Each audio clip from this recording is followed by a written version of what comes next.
हम देखते हैं so that the function f x equal to x not equal to zero पर ये फंक्शन दिया हुआ है, एक्स इक्वल टू जीरो पर ये फंक्शन दिया हुआ है ना।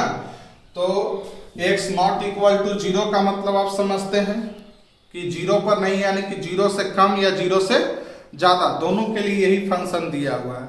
अच्छा, e के पावर x का कुछ कॉन्सेप्ट है वो ध्यान में रखिएगा। अगर limit n tends to infinity है और a के पावर n है तो इसका दो वैल्यू होता है। एक वैल्यू इन्फिनिटी होता है जब इफ a का मान ग्रेटर देन 1, और एक वैल्यू जीरो होता है जब a का मान 0 से 1 के बीच में। ये नोट कर लीजिएगा, कहीं पर आपको काम आएगा। Limit n tends to infinity, a के पावर n है, यानी कि a का मान अगर 1 से ज्यादा है और उस पर पावर इन्फिनिटी होगा तो इन्फिनिटी होगा। जैसे 2 के पावर इन्फिनिटी तो इन्फिनिटी, 5 के पावर इन्फिनिटी तो इन्फिनिटी। लेकिन a का मान 0 से 1 के बीच में हो, जैसे 1/2 के पावर इन्फिनिटी, तो इसका मान 0 हो जाएगा, है ना।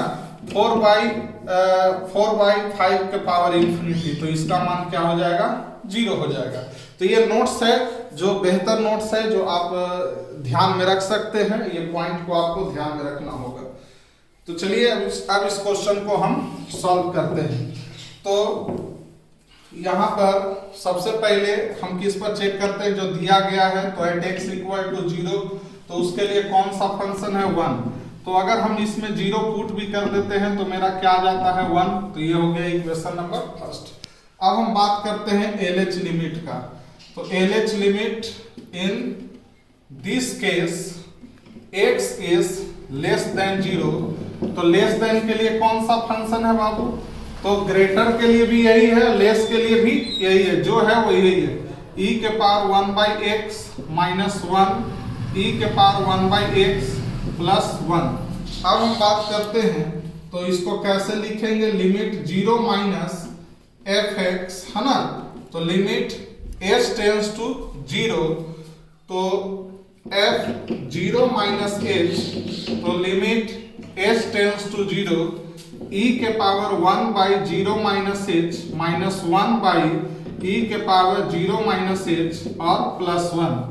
अब इसको और कैसे हम लिखेंगे, तो limit s tends to 0, e के पावर 1/माइनस h माइनस 1/e के पावर 1/माइनस h प्लस 1, है ना।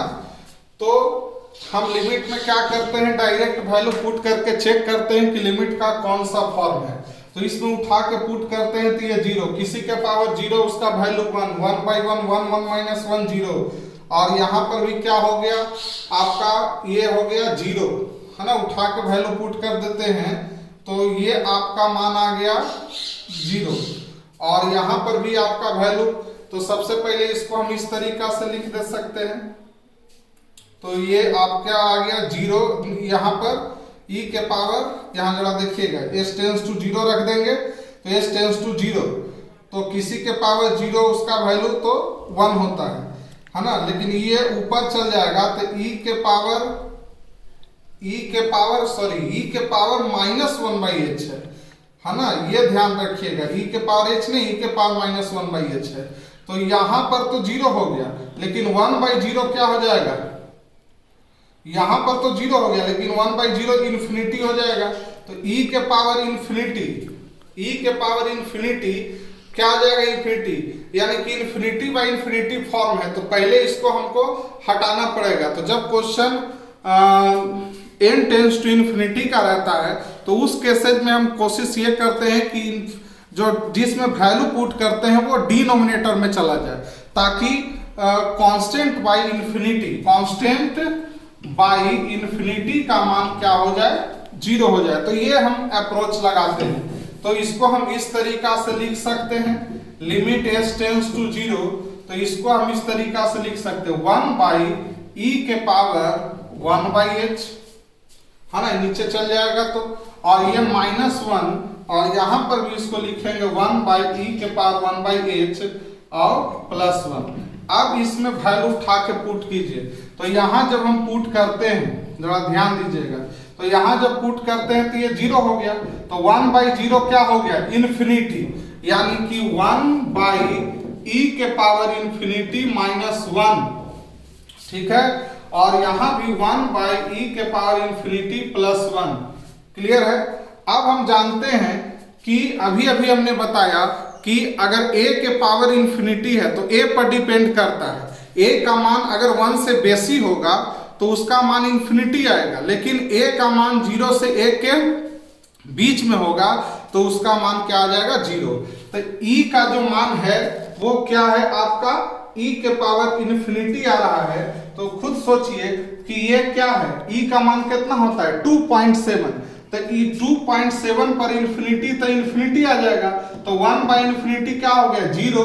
तो 0 - 1 आई 0 + 1, तो ये हो गया 0 - 1 और 0 + 1, तो ये वैल्यू आ गया आपका -1, है ना। तो लेफ्ट हैंड पर आपका ये मान आ गया। अब हम राइट हैंड पर चेक करते हैं। तो RH लिमिट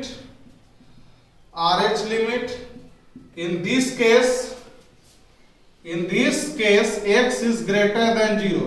तो x is greater than 0 के लिए कौन सा फंक्शन है, जो है यही है 1/x - 1 e के पावर 1/x + 1, है ना।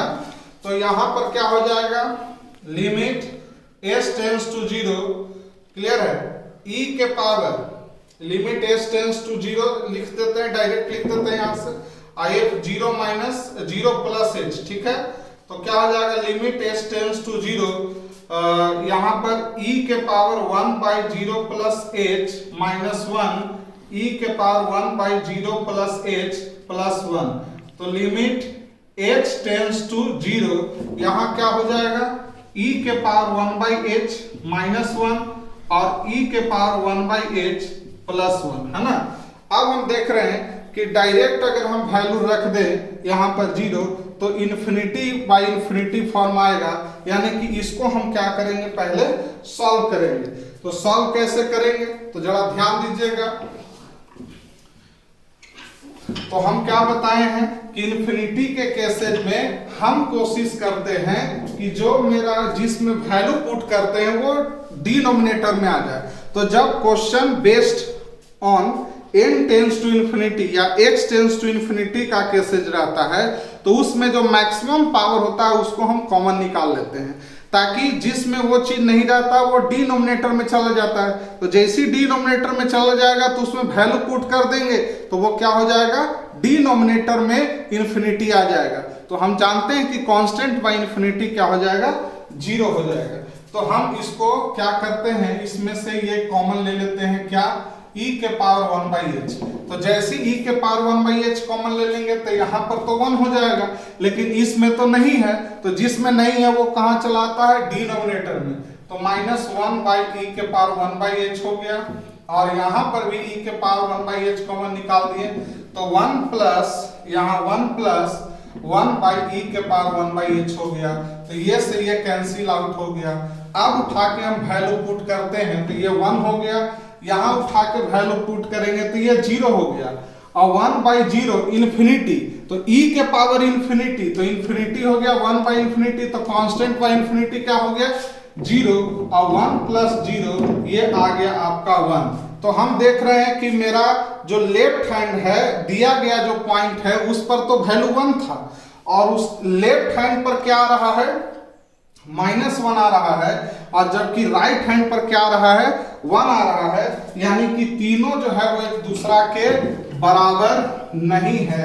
यानी कि इसके मतलब ये कि कितना पर, f0 पर limit s tends to 0 f0 - h पर, और limit s tends to 0 f0 + h पर, यानी कि 0 पर और 0 - h पर ये एक दूसरे के बराबर नहीं आ रहे हैं, क्योंकि f0 पर 1 आ रहा है और f0 - h पर -1 आ रहा है, और इस पर कितना आ रहा है, 1, यानी कि ये को भी फेल हो गया तो वो क्या हो जाएगा, डिसकंटिन्यूअस। तो ये फंक्शन जो होगा वो एट x = 0 पर जो होगा वो डिसकंटिन्यूअस होगा, है ना। तो ध्यान से देखिएगा। तो जब भी इस टाइप का क्वेश्चन आता है n टेंड्स टू इंफिनिटी के केसेज में, तो उसको हम क्या करते हैं, डिनोमिनेटर में ले जाने की कोशिश करते हैं, ताकि कांस्टेंट बाय इंफिनिटी क्या हो जाए, 0, है ना, कांस्टेंट बाय इंफिनिटी जीरो होता है। तो चलिए ये क्वेश्चन था।